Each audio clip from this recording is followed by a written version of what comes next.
Shalom saudara-saudara yang terberkati dan dikasihi oleh Tuhan Yesus Kristus. Semoga kita semua selalu berjalan di dalam berkat-berkat kehadiran dan pertolongan Tuhan di sepanjang hidup kita. Saudaraku, mari kita berdoa untuk mengawali saat teduh malam ini. Bapa Sorgawi yang penuh kasih, malam ini kembali kami datang ke hadapan-Mu dengan hati bersyukur atas segala hal baik yang terjadi di dalam hidup kami dan atas hal tidak baik yang Engkau pakai untuk kebaikan kami. Kami percaya di dalam tangan-Mu kami aman, di dalam Engkau ada harapan dan masa depan yang baik. Ya Bapa, sebelum kami beristirahat malam ini, kami mau bersatu teduh untuk memenuhi hati dan pikiran kami dengan firman-Mu saat kami tidur. Berkatilah kami dengan pengertian yang benar di dalam hati kami, agar kami dapat melakukan kehendak-Mu dengan penuh ketaatan dan kasih. Terima kasih ya Bapa, dalam nama Tuhan Yesus Kristus, kami berdoa dan mengucap syukur. Amin. Saudara yang terkasih di dalam Kristus, selama ini kita banyak mendengar kisah tentang Tuhan Yesus memberi makan 4.000 dan 5.000 orang. Namun dalam renungan firman Tuhan malam ini, kita akan belajar dari sebuah kisah Nabi Elisa memberi makan 100 orang dengan 20 buah roti jelai pada masa kelaparan terjadi di Israel. Mari kita membacanya dalam 2 Raja-Raja 4 ayat 42 sampai 44. Datanglah seseorang dari Baal Salisa dengan membawa bagi abdi Allah roti hulu hasil, yaitu 20 roti jelai serta gandum baru dalam sebuah kantong. Lalu berkatalah Elisa, "Berilah itu kepada orang-orang ini supaya mereka makan." Tetapi pelayannya itu berkata, "Bagaimanakah aku dapat menghidangkan ini di depan 100 orang?" Jawabnya, "Berikanlah kepada orang-orang itu supaya mereka makan, sebab beginilah firman Tuhan. Orang akan makan, bahkan akan ada sisanya. Lalu dihidangkannyalah di depan mereka, maka makanlah mereka dan ada sisanya sesuai dengan firman Tuhan." Saudara yang terkasih, dalam kisah tersebut kita bisa melihat ada 2 jenis orang, yaitu jenis orang yang pertama adalah orang dengan pola pikir berkekurangan. Pelayan Nabi Elisa berpikir bahwa 20 roti jelai tidak akan cukup untuk dimakan oleh 100 orang yang bersama-sama dengan mereka. Orang-orang dengan pola pikir berkekurangan selalu merasa tidak puas dengan apa yang mereka miliki. Mereka selalu berpikir bahwa apa yang mereka miliki tidak pernah bisa mencukupi kebutuhan mereka. Jenis orang yang kedua adalah orang dengan pola pikir berkelimpahan.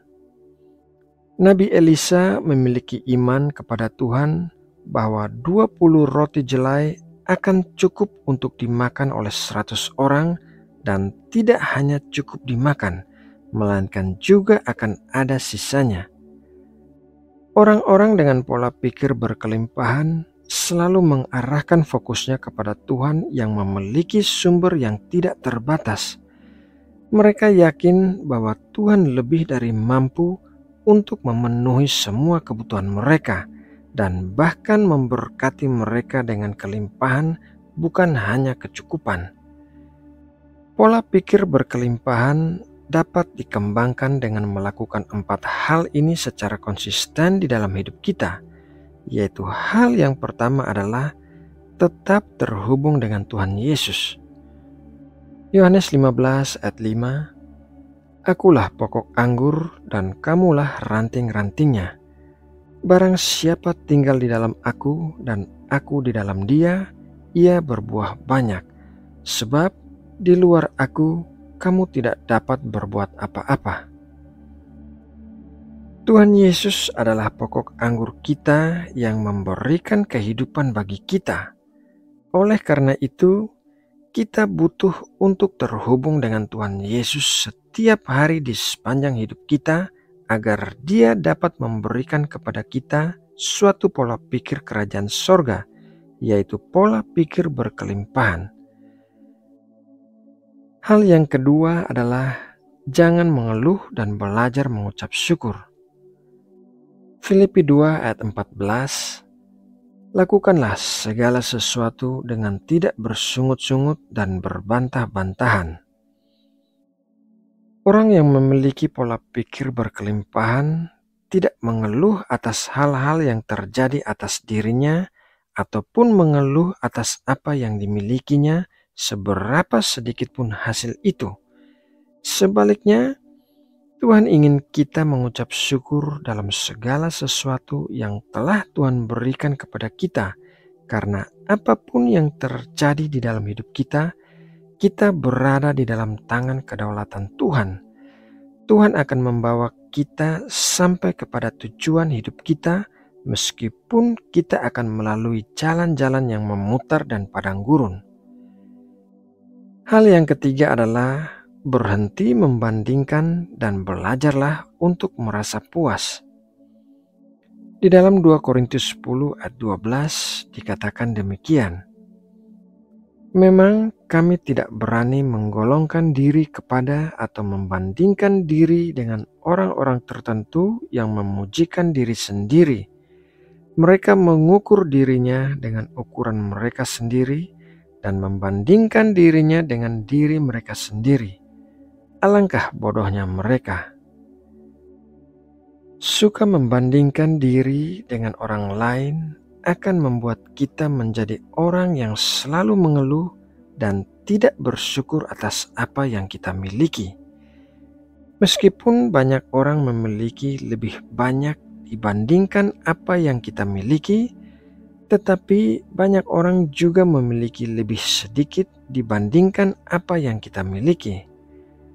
Tuhan kita adalah Bapa yang baik. Ia tahu apa yang terbaik bagi kita dan Ia selalu memberikan yang terbaik. Apabila kita layak untuk menerima yang lebih dari Tuhan, maka Tuhan tidak akan menahan hal itu dari kita. Apabila kita belum menerima yang lebih dari Tuhan, maka artinya Tuhan sedang memproses hati kita agar siap untuk menerimanya. Hal yang keempat adalah berhenti bersikap kikir dan mulai bersikap murah hati. 2 Korintus 9 ayat 6-8, camkanlah ini, orang yang menabur sedikit akan menuai sedikit juga, dan orang yang menabur banyak akan menuai banyak juga. Hendaklah masing-masing memberikan menurut kerelaan hatinya, jangan dengan sedih hati atau karena paksaan, sebab Allah mengasihi orang yang memberi dengan sukacita.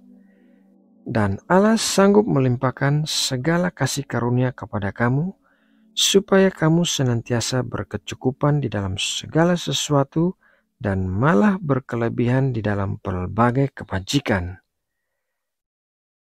Orang yang memiliki pola pikir berkelimpahan akan memberikan kepada sesama manusia dan memberikan kepada pekerjaan Tuhan di bumi ini dengan murah hati.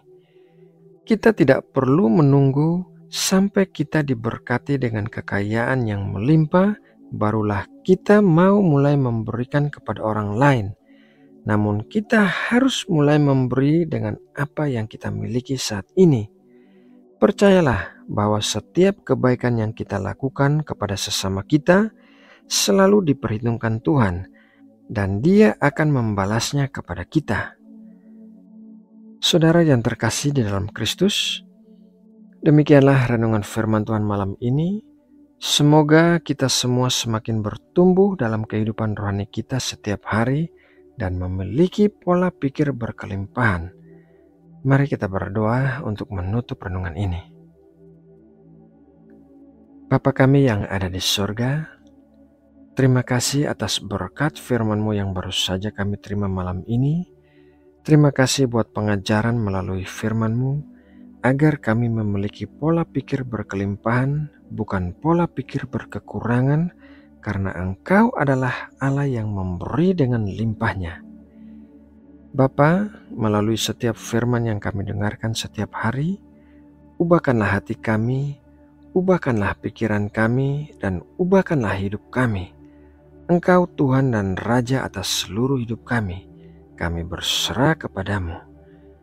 Malam ini saat kami beristirahat, kami berdoa memohon perlindungan dan damai sejahtera-Mu melingkupi kami di sepanjang malam sampai kami bangun besok pagi. Berkatilah kami dengan kesehatan pada tubuh kami dan kekuatan yang diperbaharui. Kami juga mendoakan bangsa Indonesia yang kami kasihi. Kiranya tangan-Mu selalu menyertai dan memberkati bangsa kami. Berikanlah perdamaian dan keamanan bagi Indonesia, dan berikanlah berkat-berkat yang terbaik bagi bangsa kami. Terima kasih ya Bapa. Dalam nama Tuhan Yesus Kristus, kami berdoa dan mengucap syukur. Amin.